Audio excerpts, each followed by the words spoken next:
Praise God. Ngayong araw na ito ay anointing with oil service po natin.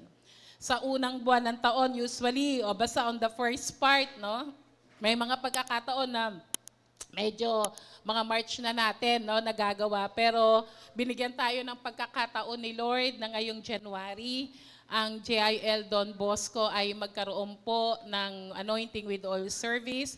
At ngayon pong umagang ito, ayan, yung lahat ng mga umaasam, nag-e-expect, nag-aantay, hindi pwedeng hindi makatanggap sa Panginoon. Amen?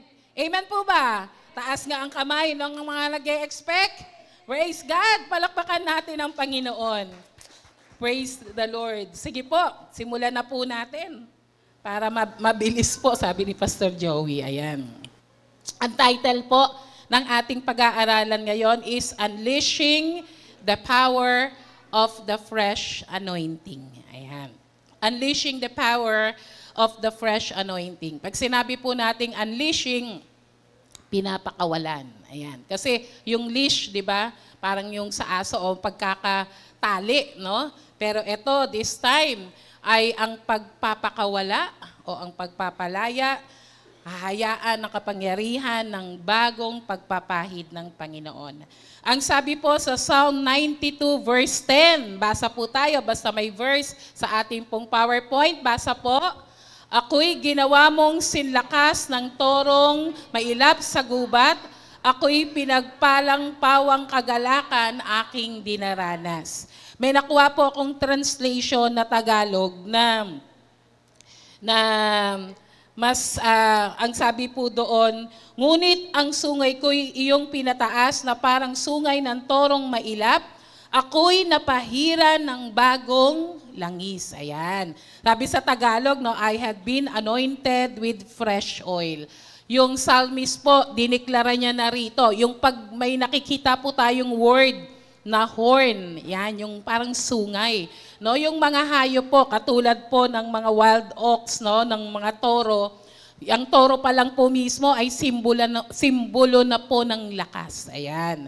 At kapag sinabing my horn, you had been exalted, pinalakas pa yung malakas. Aba, super na strength, power, no, ang binibigay doon. Doon po inihalin tulad ang mga nilalang, ang mga Kristiyano na tumanggap ng bagong pagpapahid ng langis mula sa Panginoon. Sa pasimula po ng taon, we all want to have a fresh start. Di po ba? Gusto natin, siyempre, bago. No? Sabi nga ng mga nakaraang mga turo, iniwan na natin ang mga ganap ng nakaraan. Nagsilbing aral at nagsilbing encouragement sa atin. No? Kung yun man ang past ay mga victories at yung mga past ay mga failures, lahat ng yan ay ginamit ng Panginoon para ikaw ay umabante sa taong ito.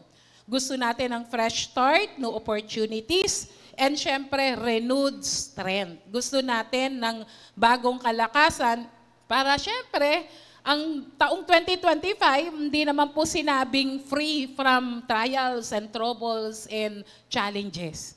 No? Dahil pag mas kailangan tapatan, no, ng mga bagong mas matitinding challenges, yung matitinding kapangyarihan at kalakasang ibinibigay sa atin ng Panginoon.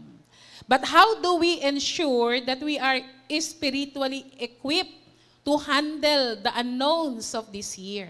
Hindi natin alam what lies ahead, di ba? Ang malakas lang ang loob natin kasi bakit? Sinasamahan ako ng Panginoon. Amen po ba? Kasama ko si Lord. At sa mga pagbiyahe natin, sa journey na yan, hinahayaan tayo ng Lord na talagang maranasan natin yung bigay niyang kakaibang kalakasan. The answer lies in receiving a fresh anointing of the Holy Spirit. Just as an oil was used in the Bible to signify empowerment and consecration, the fresh oil of the Holy Spirit is God's way of renewing, strengthening, and equipping us for what lies ahead. Kaya natin po ginagawa. No, humihingi tayo sa Diyos ng bagong pagpapahid ng langis. Yung oil symbolizing, signifying the Holy Spirit, Pag sinabi pong tatanggap tayo ng bagong pagpapahid ng banal na Espiritu, kapag ginamit yung oil sa Bible, symbolizing the Holy Spirit, ang ibig sabihin po nun ay empowerment. No? Empowerment.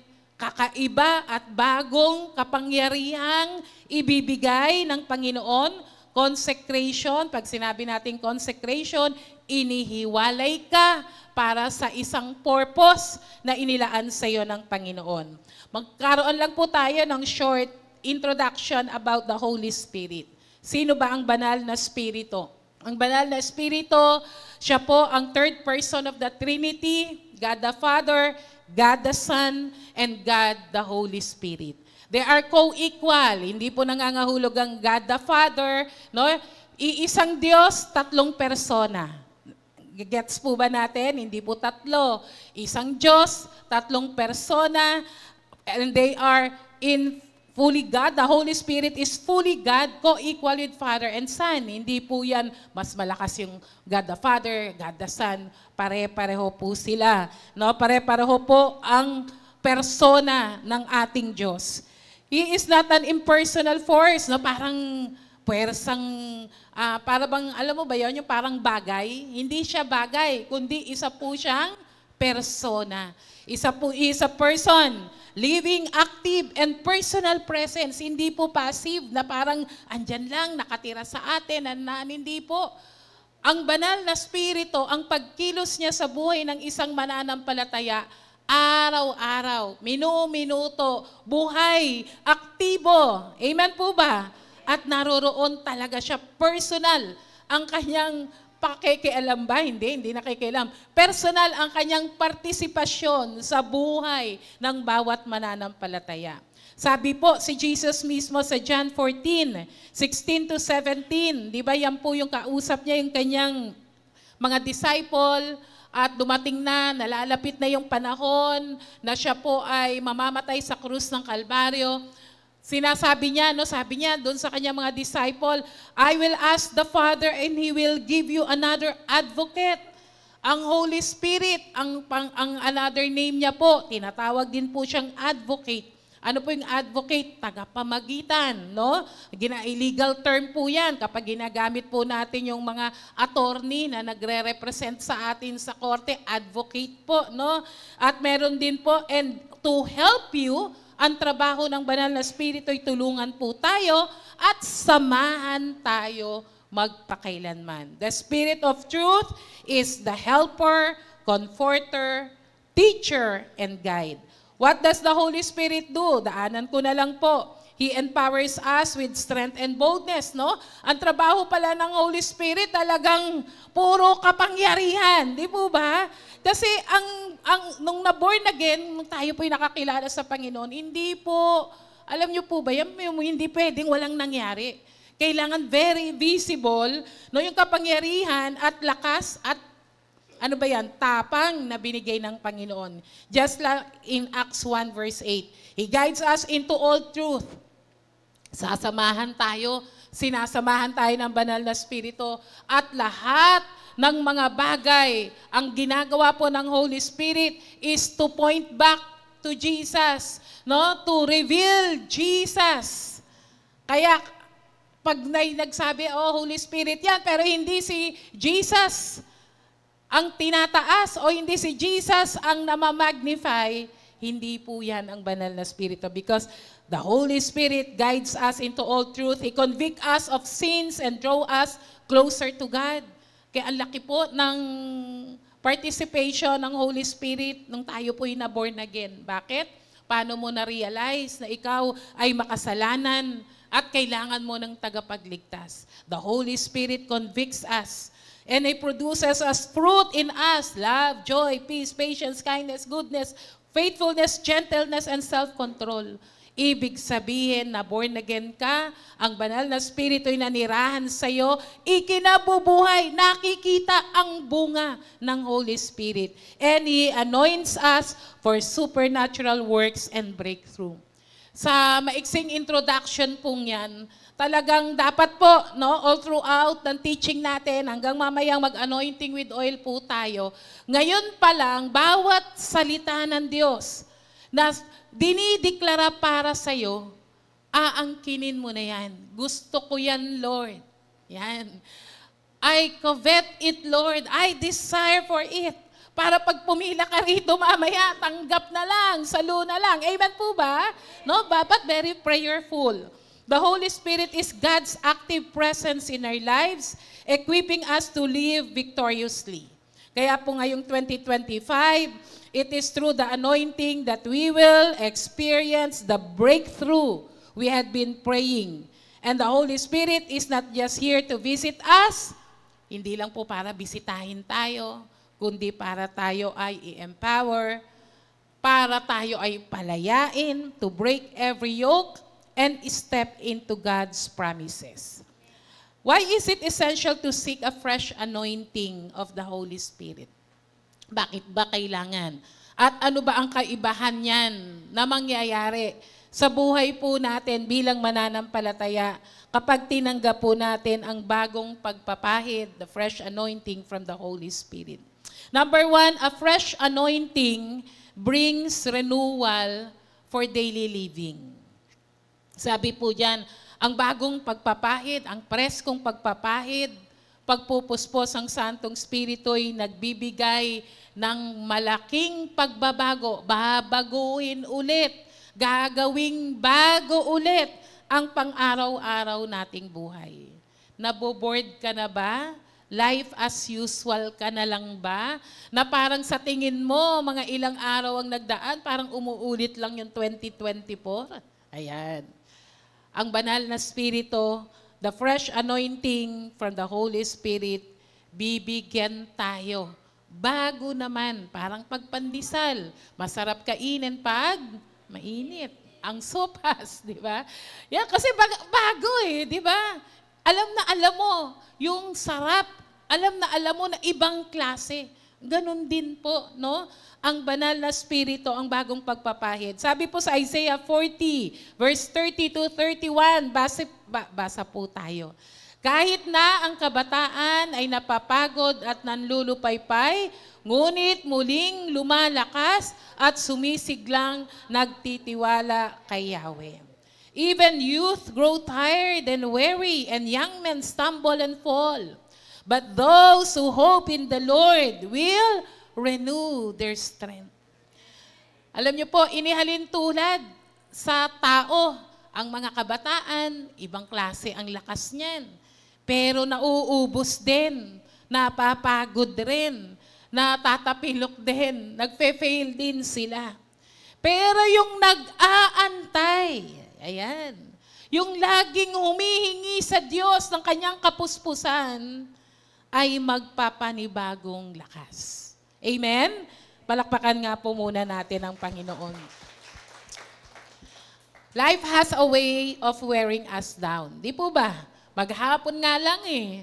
No? Pag yung patapos na yung maghapon mo, bakit, alam kung 8 to 5 ang work mo, no? Bakit pagdating ng 5 parang, ay, di ba?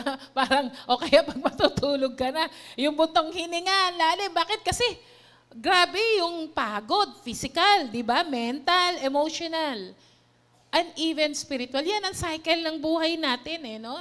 Talagang papaubos. Araw-araw uubusin ka ang lakas mo, ang kakayahan mo sa pang-araw-araw na nangyayari sa buhay mo. Kaya hindi pwedeng puro palabas. Hindi pwedeng puro paggamit. Kailangan may loading. Di ba? Dapat naglo-load. Dapat nare-renew. Dapat may pumapasok na kapangyarihan, lalo na po sa ating spiritual na buhay, ang banal na Espiritu, araw-araw, magpapapuspos po tayo.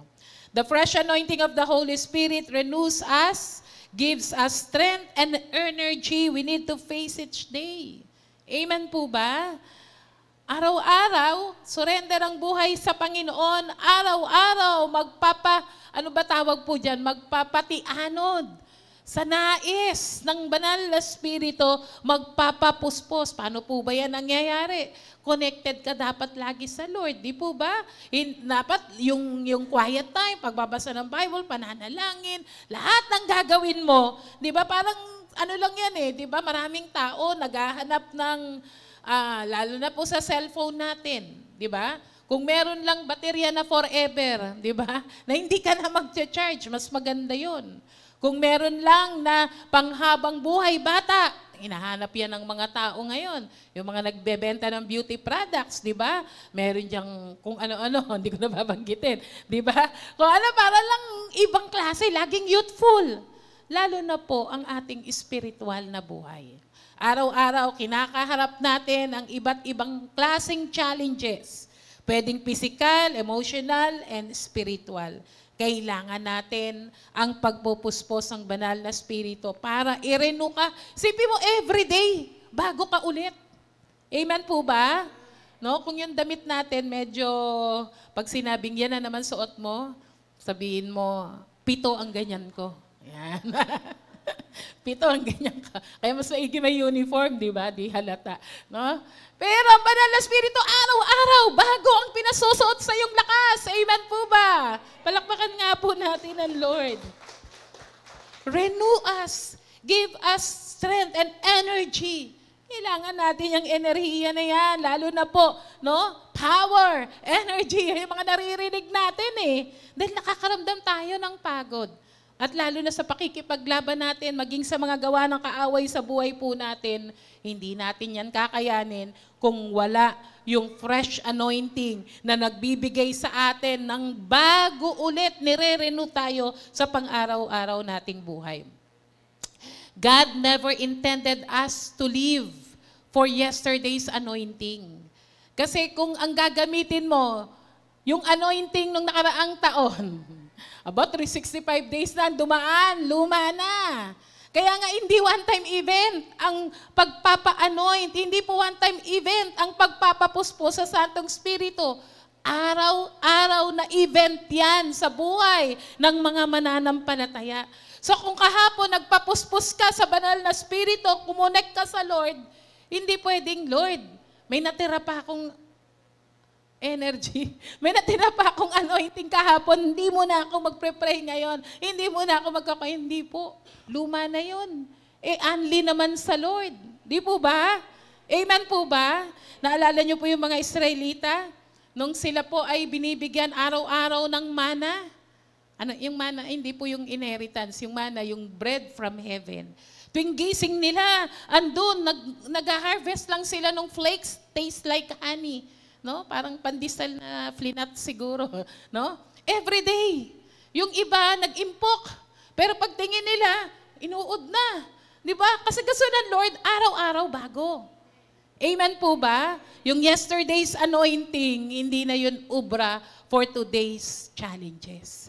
Kaya ang anointing ng Holy Spirit brings renewal to our daily life.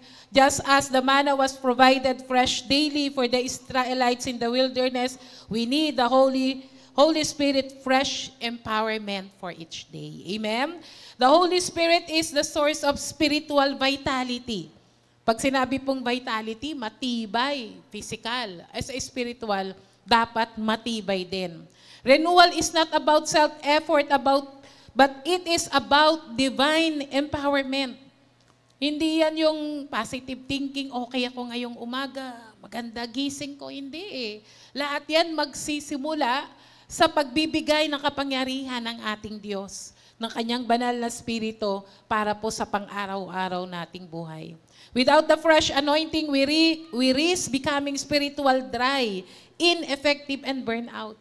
Kapag hindi naging pang-araw-araw o bago ang pagpupuspos ng banal na Espiritu, andun po yung pagiging delikado na tayo po ay maging spiritually dry. Ineffective, marami sa ating mga gagawin ay hindi na po epektibo, walang resulta at maaaring mapagod ka. In biblical times, oil was daily necessity for cooking and lamps and anointing the body to refresh. In Psalm 92, the fresh oil speaks of God's provision and renewal His people. Yung binasa po nating text kanina, no, yung I was anointed with oil, sabi ron, yung aking horn, binago mo, yung parang tinulad sa toro, na bagamat super lakas pa, dinagdagan pa ng lakas ng Panginoon. The word fresh means green and flourishing and renewal, bago lagi. Anointed means to be smeared with oil, papahiran. Kaya tayo po, meron po tayong literal na pagpapahid ng langis mamaya. Symbolizing the Holy Spirit, anointing us again, empowering us again, and entrusting our lives again to Him, lalo na po sa taong itong 2025. Si Elijah, no, after the great victory in Mount Carmel, napagod po siya, di po ba? Na-discourage, kakasipin mo, baba ng apoy galing langit against sa almost 400 plus, no, na mga propeta ni Baal. Pero iba ang Diyos. After that, a great victory, napagod po si Elijah. Physically, na-discourage din siya, pero ang Diyos, pinanibagong lakas siya. Amen? Binigyan siya, pinatulog siya, tulog ka lang. Binigyan siya everyday, may delivery ng food. No? Parang grab food lang. No? May delivery. Pinakain siya. At ang pinakamatindi nun, yung fresh encounter again. Di ba? Wala sa malakas na hangin, wala doon sa pagyanig, kundi sa mahinang tinig na pakikipag-usap niya sa Panginoon. Tayo po, araw-araw nating buhay, kaya importante yung quiet time di ba?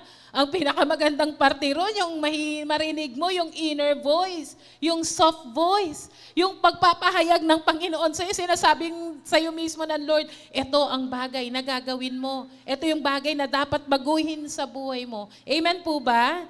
Si Jesus po mismo regularly sought renewal and strength.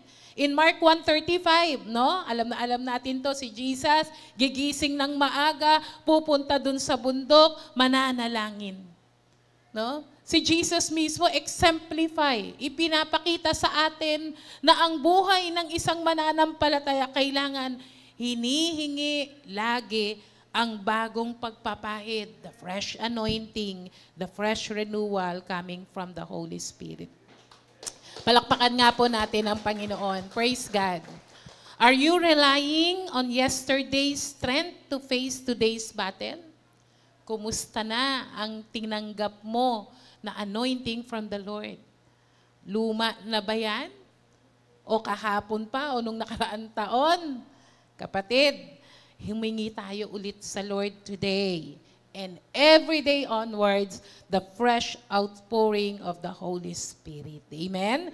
Begin each day with a prayer for renewal, asking the Holy Spirit to refresh us and equip us for every day's challenge.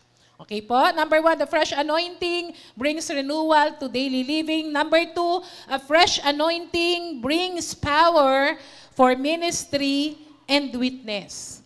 Fresh anointing brings power for ministry and witness. Basa po tayo, Acts 1:8. Subalit, tatanggap kayo ng kapangyarihan pagbaba sa inyo ng Espiritu Santo at kayo'y magiging mga saksi ko sa Jerusalem, sa buong Judea at sa Samaria. Sabi po dyan, tatanggap kayo ng kapangyarihan.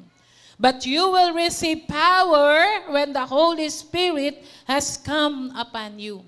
Ito po ay ang pangyayari sa Acts chapter 1 verse 8 na after the resurrection, after the ascension of Jesus, yung mga disipulo ni Lord may tendency aguwian na, back to our own lives, dating mga buhay. Pero doon pa lang, basang-basa na sila ni Lord. No? Magstay kayo sa Jerusalem. Hindi pa kayo equipped. Hindi pa kayo empowered. You need the empowerment of the Holy Spirit. Sabi sa kanila, may waiting time, di po ba? May pag-aantay. Alam niyo po ba, yung devotion natin every day and prayer natin every day, that is our waiting time for the Lord. Ang sabi sa kanila, you will receive power when the Holy Spirit has come upon you. Ang sinasabi po rito ay ang bautismo ng banal na Espiritu na darating sa kanila, aantay nila. Nag-antay sila sa upper room, mga more or less, after 10 days, ayan, dumating ang bautismo ng banal na Espiritu. Silang lahat, no, sabi dun sa Acts, sa latter part ng Acts 2, anong ginagawa ba nila habang nag-aantay sila? They just keep on praying. They just keep on sharing God's word, encouraging everyone. Hindi na sayang yung pag-aantay, kaya ready na sila. Tayo po, mamaya, ngayon, dapat bawat naririnig natin, inaangkin mong iyo yun. Dapat nag-aantay ka intently. Amen po ba? O, kasi mamaya, maghulog na ang Panginoon ng kakaibang anointing, hindi tayo nakasalo kasi hindi ready. Ang tumatanggap lang ay yung ready, yung gusto ng bagong pagpapahid ng banal na Espiritu. Ano pong nangyari nung time na yon?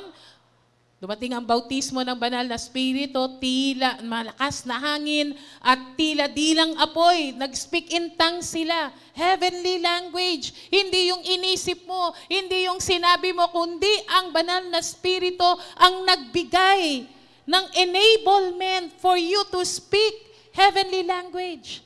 Kaya mamaya po, sa mga hindi pa nababautismo ng banal na Espiritu, huwag kayong tumigil mag-worship kay Lord. Huwag kayong tumigil na humingi sa Panginoon. Yield to the Holy Spirit. Surrender to the Holy Spirit. Gawin mo talagang ang ano po rito, yung total surrender eh.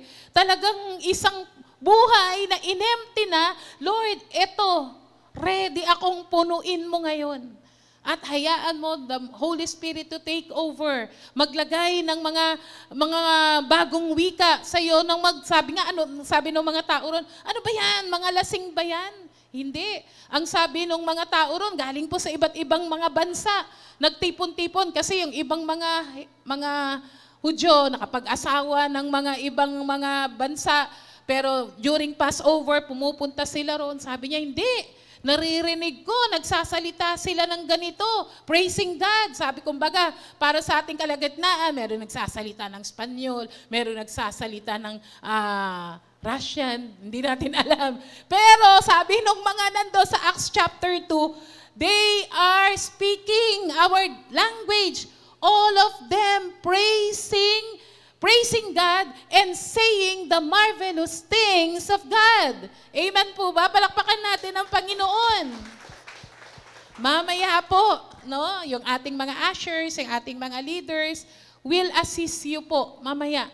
Kapag tayo po ay nagbaptism of the Holy Spirit, hayaan po natin na totally surrendered and the Holy Spirit to allow us to speak in tongues. Amen po? Dahil ang inihingi natin ay ang pagpupuspos ng Santong Espiritu, ang ibibigay sa iyo ng Panginoon ay pagpupuspos ng Santong Espiritu. Amen? Sabi ni A.W. Tozer, the Holy Spirit never enters a man and let him live like the world. He come to turn sinners and the anointing keeps them alive.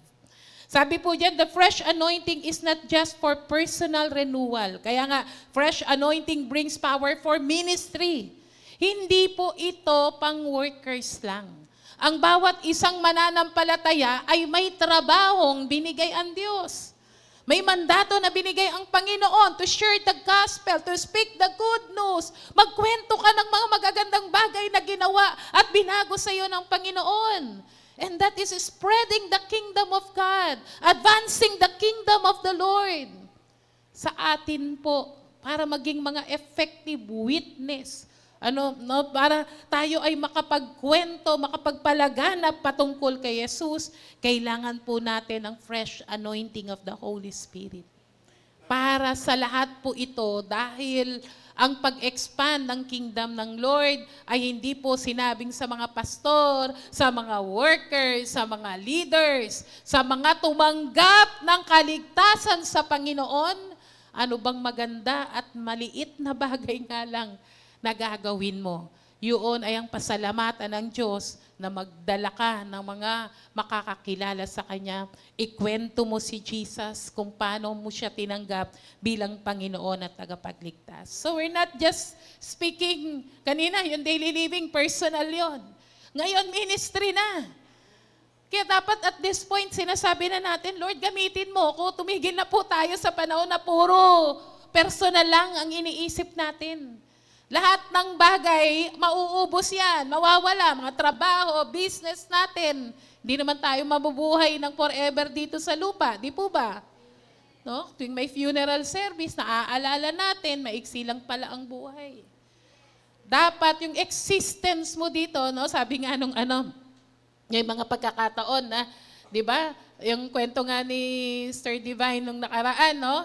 Yung kapag wala ka na rito, tapos na yung purpose ng Lord sa'yo. Pero hanggat nandito ka at gumigising ka tuwing umaga, may assignment si Lord sa'yo. Amen? And you need the fresh anointing of the Holy Spirit. It is not just for personal renewal, but it empowers us to fulfill God's mission. Without the Holy Spirit's power, we are ineffective witnesses. And the fresh anointing gives us boldness, wisdom, and ability to minister with authority.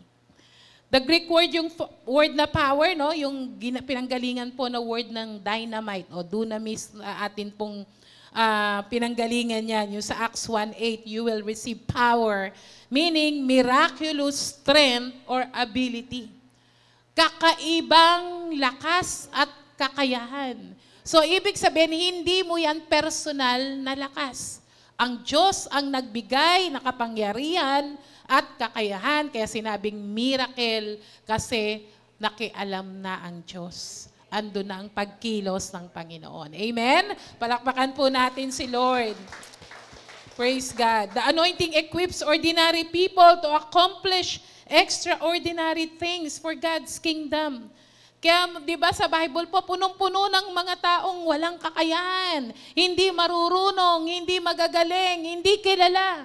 Pero ginamit ng Diyos, nagsuko ng buhay, nagpaubaya sa Panginoon na magamit siya ng Lord. Kayang gamitin ng Panginoon, di ba? Yung mga disciple ng Lord, sila po ay mga fisherman.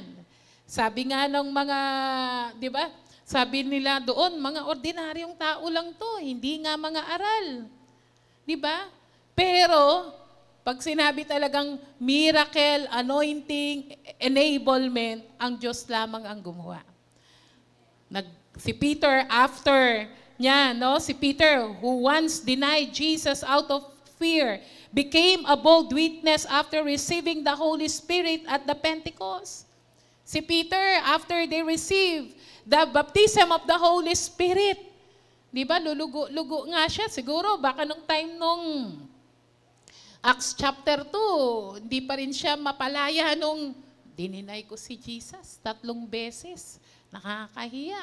Ang tapang-tapang ko, ang yabang-yabang ko, di ba? May mga ganun tayo, di ba? Mga guilt na yung mga nakaraan nating buhay. Hindi ka makapaglingkod sa Lord, hindi ka makamove on kasi iniisip mo, naku, kasi yung buhay ko noon ganito. Eh kung naiintindihan mo ang pag-ibig at pagpapatawad ng Diyos, nung iniligtas ka ng Panginoon, nilimot na ng Diyos, ang iyong mga kasalanan, ibinato na sa malayo. Para ikaw mismo, kahit balikan mo, di mo na maalala. Hindi sa hindi mo maalala, pero naroroon yung paglilinis ng Panginoon na kahit balik-balikan mo yan, dahil nag-surrender ka ng buhay mo sa Diyos, humingi ka ng tawad, nabubuhay ka ngayon ng may kabanalan, kapatid, ang iyong nakaraan, inalis, pinawi, ang iyong kasalanan, pinatawad ka ng Panginoon. Amen?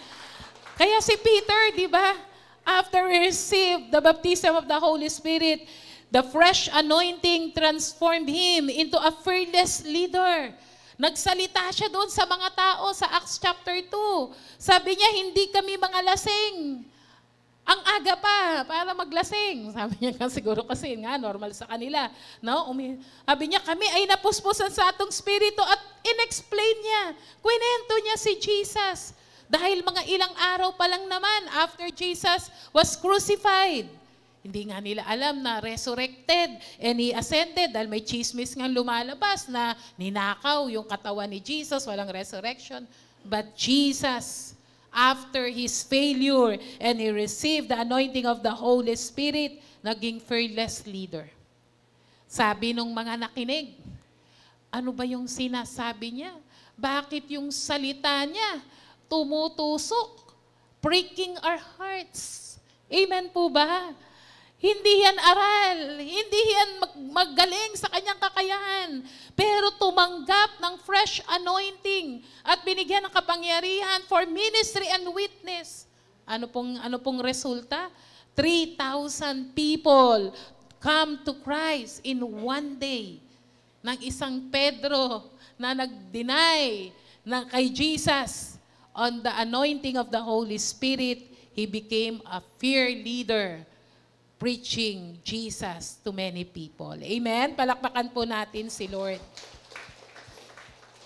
Kaya nga po mga kapatid, kailangan natin sa ating ministry, siguro magandang gawin na po natin, no? Kung hindi ka naging usable kay Lord, kapakipakinabang sa Panginoon sa nakaraang taon, kapatid, approach mo yung iyong life group leader, approach mo yung mga manggagawa natin dito, sabihin mo, gusto kong maglingkod sa Lord. Paano po ba? Amen po ba? Amen po ba? Kasi ang dami pa nating di ba? Meron tayong JIL Moonwalk. May Doña Soledad pa po tayo na ang dami, ang layo pa ng ating aabutin. Amen po ba? 2 barangay lang po yan. Pero kaya nating puntahan ang bawat kalye, bawat tahanan. Kaya sa next Sunday po, meron po tayong Bible Month celebration. Dapat doon po kasali kayo, ha? Walang a-absent. Sabi nila may Bible Month. Ano yung gagawin? Yan, explain po yan mamaya. Pero praise God, dahil i-anoint tayo ng Lord today and every day, magpapapuspos po tayo, hahanapin natin, Lord, make me usable and effective na manggagawa mo sa iyong ubasan. Palakpakan po natin ang Panginoon. Sabi po ni D.L. Moody, no? Sabi niya, I need a fresh filling of the Holy Spirit every day because I leak. Sabi niya, kailangan ko ang pagre-refill, fresh refilling ng Holy Spirit. Kasi bakit? Kasi may tulo, may butas. Di po ba? Tama po ba? Every day na e-expend tayo. Every day nagbubuhos tayo, nagre-release tayo sa mga kinakaharap nating challenges. Kapag hindi ka nagpapuspos araw-araw sa banal na Espiritu, mauubos. Amen po ba? Kaya nga po, maging po si Evangelist Reinhard Bonnke, siya po ay isang nagpasimula po ng ministry where he spoke how the Holy Spirit fresh anointing enabled him to preach to millions in Africa. Kaya po, he attributed the success of his ministry to the Holy Spirit, not on his own ability. Ano po bang bahagi ng ating pong buhay mananampalataya na kailangan tayong i-empower ng Lord? Whether it's sharing your faith, leading a ministry, praying for others. Kung tayo po'y manggagawa ng Panginoon, iwan na po natin ang 2024, magbago na po tayo sa 2025. Mas magaling ang gagawin ng Panginoon sa pamamagitan mo for 2025. Palakpakan po natin si Lord. Kaya, I want more, Lord. Amen. Maraming failure, di po ba? Maraming obstacles and distraction, pero hindi yan kakayanin kapag ang kapangyarihan ng Santong Espiritu ang gagalaw po sa ating paglilingkod sa Panginoon. Number 3, a fresh anointing brings victory over spiritual battle. Fresh anointing brings victory over spiritual battle. Basa po tayo, Isaiah 10:27. Sa araw na yon, palalayain ko kayo mula sa kapangyarihan ng Assyria para kayo'y natanggalan ng mabigat na pasanin sa mga balikat nyo at ng pamatok na nagpapabigat sa leeg nyo. Lalaya kayo mula sa kapangyarihan nila dahil magiging makapangyarihan kayo. Sabi po sa New King James Version, it shall come to pass that day that his burden will be taken away from your shoulder and his yoke from your neck, and the yoke will be destroyed because of the anointing oil. The yoke will be destroyed because of the anointing oil. Sa mga panahon pong ito, sa panahon po ni Isaiah, ang bayan ng Israel, ang mga tao ng Israel ay nasa ilalim po ng pananakop ng Assyria. At nung time na yon, nag-aantay sila ng magpapalaya. Nag-aantay sila kasi yung oppression, pagpapabigat, matitinding mga taxes, yung talagang pagpapahirap na ginagawa sa kanila. Siyempre, dagdag pa doon, no? Yung wala sila sa nakalayaan na masasabi nilang kanila. Kaya ang propesiya ng Diyos through Isaiah, darating ang panahon na ang bigat na nasa iyong balikat ay aalisin. At yung pamatok na nasa iyong leeg ay tatanggalin. Pagkat ang pamatok na yan ay masisira dahil, sabi po ng because you grew fat, tumaba, kundi dahil sa kapangyarihan sa anointing ng banal na Espiritu. Palakpakan nga po natin ang Panginoon. The fresh anointing breaks the yoke of bondage and equip us to overcome the enemy's scheme. Alam niyo po yung yoke, yun po ay kahoy na inilalagay sa leeg ng oxen or kahit anong mga hayop na gagamitin sa pagtatrabaho. And they come by twos, dalawa. Dalawa yon na nakalagay yung pamatok na yon. Then nagle-labor sila, magtatrabaho yung hayop na yon. So, sipin mo yung bigat ng merong kumokontrol, may bigat ng merong parang walang kalayaan, ganun po inihalin tulad yung buhay ng mga mananampalataya na natitigilan. Na nagkakaroon po meron pong bandage, may pagpipigil, meron pong mga spiritual attacks, kasalanan na pinabubuhay pa rin sa kasalanan, discouragement. And it is the Holy Spirit, yung anointing ng Holy Spirit, yung totohanang pagsuko ng buhay sa Panginoon, ang sisira, mag-aalis ng pabigat na yan na nagkokontrol sa iyong buhay. Kaya fresh anointing brings victory over spiritual battle. May kanya-kanya pong mga bandage kasi, lalong-lalo na po sa bayan po natin. Kaya dapat ang mga Kristiyano, kung active kayo sa social media, mas ipaglaban nyo po ang righteousness ng Lord sa bansa natin. May nagsusulong po, di ba, ng bagong batas, mga senador, nagsusulong ng comprehensive sexual education. Ang title po pala Prevent Teenage Pregnancy. Ang ganda tingnan, di po ba? Sino ba namang gugusto ng ating mga batang anak ay maagang mabubuntis nang hindi sa panahon ng sila'y magiging magulang? Maganda po sa biglang tingin, pero nakakamaskara lang pala.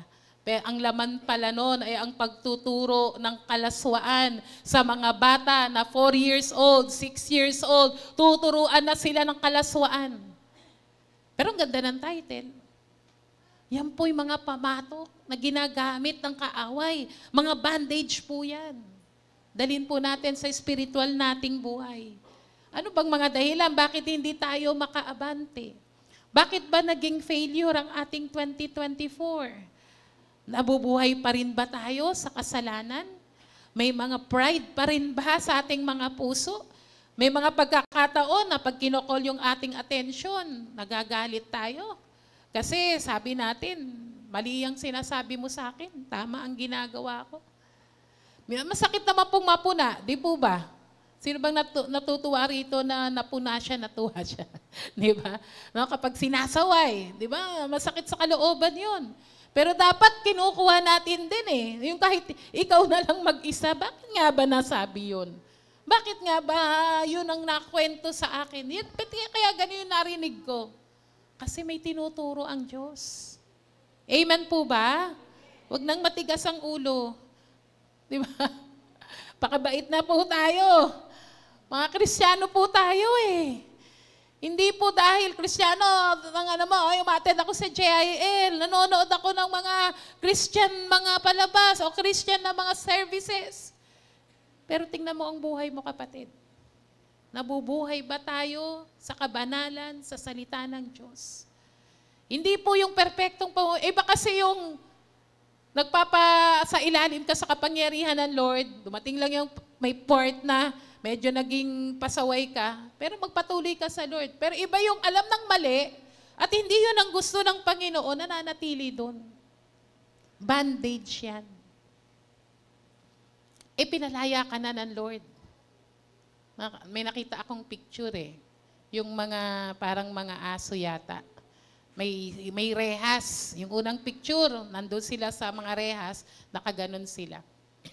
Tapos, yung pangalawang picture, may rehas pa rin. Yung pala walang pader. Walang pader. Rehas lang yung harap nila. Pero nandun pa rin sila. May isang naglakas ng loob, lumabas dun sa, siguro naisip niya, uy, may labasan pala. Para mga Kristiyano, pinalaya na ni Lord, binabalik. Gusto ko pa rin ng rehas. Nakakadena na, binabalik. Gusto ko pa rin ng kadena. Kapatid, ang hirap mabuhay ng dating buhay, huwag na nating balikan yun. Bago ka ng nilalang ng Diyos. Ang daming planong magaganda sa iyo ni Lord. Sayang naman, di po ba? Dahil nagiging pasaway tayo, gusto pa rin nating nasa tanikala. Mga spiritual attacks, kahit tayo nabubuhay ng maayos sa Lord, ng may kabanalan, meron pa rin mga spiritual attacks. Di po ba? Kasi parte yan ng pagtutuwid ng Lord sa atin. Minsan, napapatianod na tayo masyado. Hindi natin napapansin. Nalilihis na pala tayo. Nagiging mayabang na pala tayo. Or mga discouragement. Yan yung mga yoke Maaari ring mga addiction.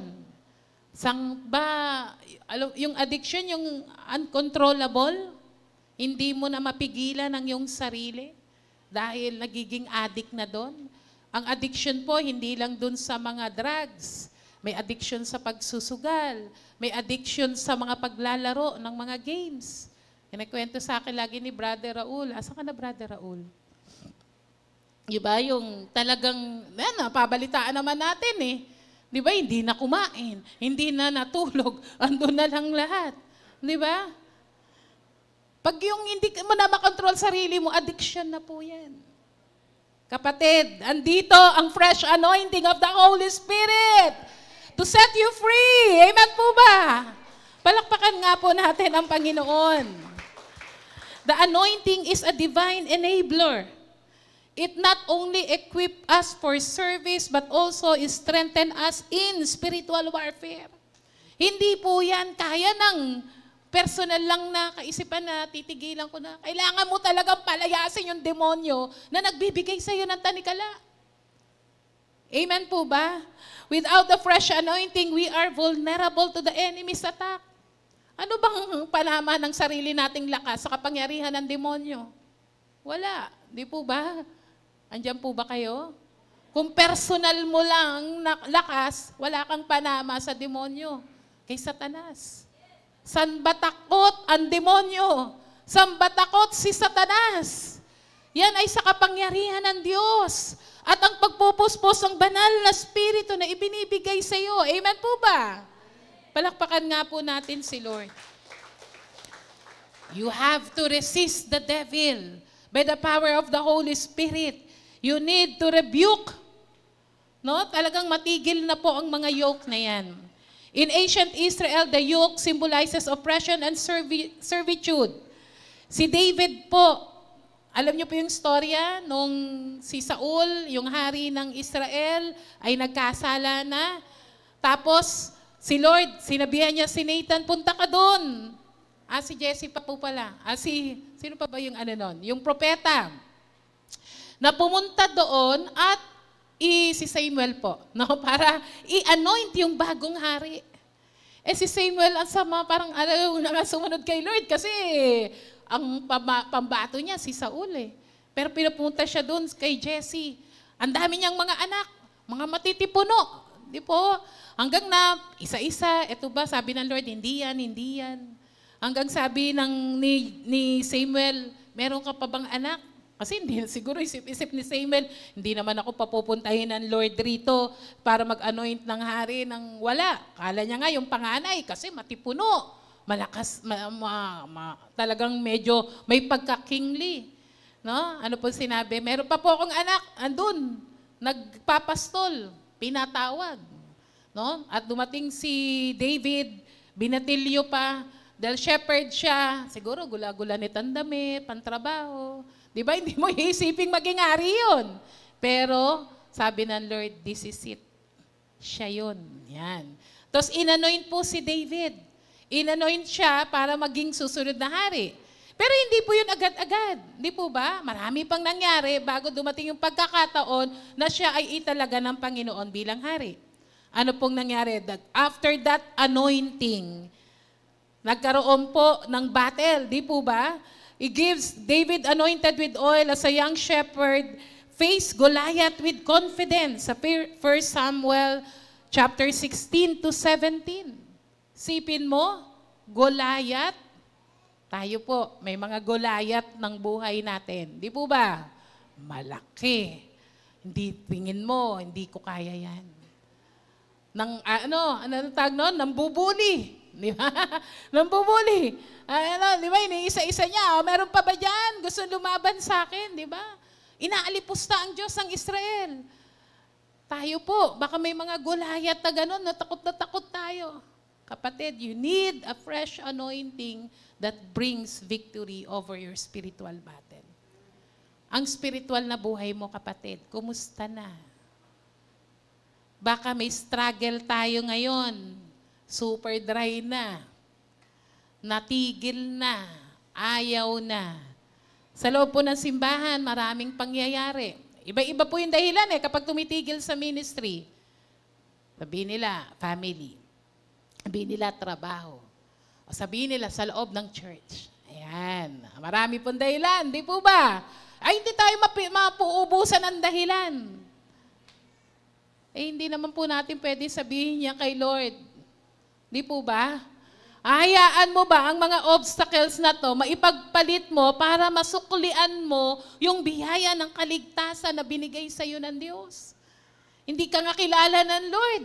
Kung tutuusin, hindi nga tayo dapat pagbigyan ng buhay. Ano ba yung tawag? We don't deserve na may Diyos na mamatay para sa atin. Amen po ba? Tapos ikaw lang, ay, busy ako. Ay, marami ang ginagawa. Ay, nako, makikita ko na naman sa church yung hindi ko dapat makita. Kapatid, kailangan mo ng fresh anointing to bring victory over your spiritual battle. Palakpakan po natin ang Panginoon. What spiritual battles are you facing in 2025? In our conclusion, the fresh anointing brings renewal for daily living. The fresh anointing brings power for ministry and witness. The fresh anointing brings victory over spiritual battle. Sabi po ng Zechariah 4 verse 6, not by might, not by power, but my Spirit, the Holy Spirit, says the Lord. Palakpakan po natin ang Panginoon. Tumayo po tayong lahat. Ang gagawin po natin ay isuko muna natin lahat-lahat sa Lord ngayong araw na to. Hindi po magiging epektibo ang pagtanggap ng bagong pagpapahid kung yung tatanggap ay walang paglalagyan. Di po ba? Para kang pumila, sabi magdala ka ng lalagyan, dala mo to lang. Merong pumunta, ang dala, balde. Yung iba, batya. Yung capacity natin to surrender everything and to receive from the Lord. Kapatid, bakit hindi natin gawin tong pagkakataon na to na habang tayo ay mamaya tatanggap ng pagpupuspos ng Santong Espiritu, ay pagkakataon para isurrender na sa Lord lahat. Narinig po natin ang kapahayagan ng Panginoon. Maaari bang commit everything to the Lord, surrender everything to the Lord? Ano mang bagay na yan, alam naman ng Lord yan eh. Inaantay lang tayo na lumapit sa Kanya. Awitin po natin ito at tayo po'y mananalangin maya-maya. Hallelujah.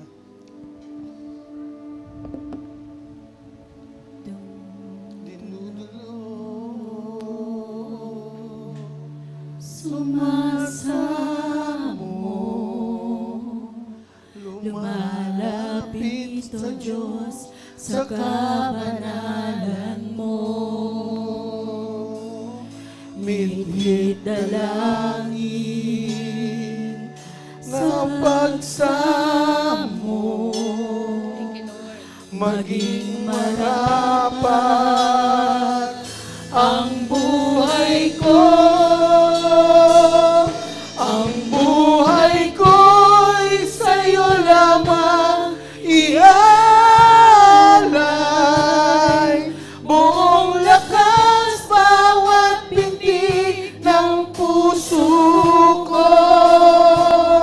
Ang buhay ko'y sa'yo lamang ilalaan. Ngayon at kailanman, hanggang sa walang hanggan, papuri ko't pagmamahal ay sa'yo lamang. Dumudulog at sumasamo, lumalapit o Diyos sa kabanalan mo. Nithit dalangin sa pagsamo, maging marapat ang buhay ko. Ang buhay ko'y sa'yo lamang ialay. Buong lakas, bawat tintig ng puso ko. Ang buhay ko'y sa'yo lamang ilalaan. Ngayon at kailanman, hanggang sa walang hanggan, papuri ko't pagmamahal For the ay last sa'yo time ng buhay mo, lamang. raise your hands to Ang God. buhay Surrender ko'y everything sa'yo to the lamang Lord. ialay. Buong lakas, bawat pintig ng puso ko. Ang buhay ko'y sa'yo lamang ilalaan. Ngayon at kailanman, hanggang sa walang hanggan, papuri ko't pagmamahal ay sa'yo lamang. Hallelujah. Kapatid, habang nakataas ang iyong kamay, Lord. ito'y pagkakataon natin na kausapin natin ang ating Diyos. Ano bang isusuko mo sa Kanya? This is our opportunity to say to God that you surrender this. Yes. Itong bahagi na to ng aking buhay, Panginoon. Itong bagay na ito ng pagkakaalipin ko, O Diyos. Ito'y aking sinusuko sa iyo. Come on, let's say your prayers of surrendering to our God. Hallelujah. Hallelujah. Yes, Lord. Yes, oh God. We surrender to you, Lord. All our failures, oh God. Lord, we surrender, Lord God, all our bandages, oh God. Hallelujah! Hallelujah! Commit everything to the Lord. Ibigay mo ang lahat. Isuko ang lahat sa Panginoon. Hallelujah! Huyarararabasiyarararabasyande. Hallelujah! Hallelujah! Maaari ka bang sumunod, kapatid, sa isang panalangin? Sabihin mo, aking Ama, Naririto po ang aking buhay. Narito po ang aking Iniaalay ko sa iyo. Inaalay ko sa iyo. Sinusuko ko po sa iyo Sinusuko ang ko sa bawat iyo. bahagi ng aking buhay. Ang bawat bahagi Ang ng aking buhay. kaisipan. Ang aking Ang kaisipan. aking katawan. Ang aking katawan. Ang aking spirito. Ang aking Ang espiritu. aking mga paggawa. Ang aking mga Ang paggawa. aking pag-uugali. Ang aking pag-uugali. Maging ang mga kasalanan. Maging ang mga Na kasalanan. patuloy na na nagpapaalipin sa patuloy akin. na nagpapaalipin sa akin. Isinusuko ko ito. Isinusuko ko ito. Tinatanggal ko ito. Tinatanggal ko ito. I rebuke it. I rebuke In it. Jesus' In name. Jesus' name. Ayoko na ng mga bandages Ayoko na ng mga bandages sa aking buhay. Sa aking buhay. Kailangan ko pong yung pagpapalaya. Kailangan ko po yung inyong Kailangan ko pagpapalaya. po ang bagong pagpapahid Kailangan ko po ng ng inyong banal na pagpapahid spirito ng banal na spirito sa aking buhay. sa aking buhay. Ngayong umagang ito, Ngayong umagang ito, sinusuko ko po sa iyo sinusuko ko po ang sa iyo aking buhay. ang aking buhay. Ang aking puso, Aking puso. ay aking muling binubuksan. aking muling binubuksan. Manatili kang Panginoon. Manatili kang tagapagligtas. Manatili kang ng tagapagligtas aking buhay. ng aking buhay. Panginoong Jesus. Panginoong Jesus. Marami pong salamat, Marami pong salamat sa buhay na walang hanggan. sa buhay na walang hanggan. Amen. Amen. Hallelujah. We thank you, Lord God. Father, we are now ready to receive from you, Lord. Yes, Lord God. Samahan at pangunahan niyo po kami, O Diyos, sa anointing with oil service na ito. We thank you, Lord God. In Jesus'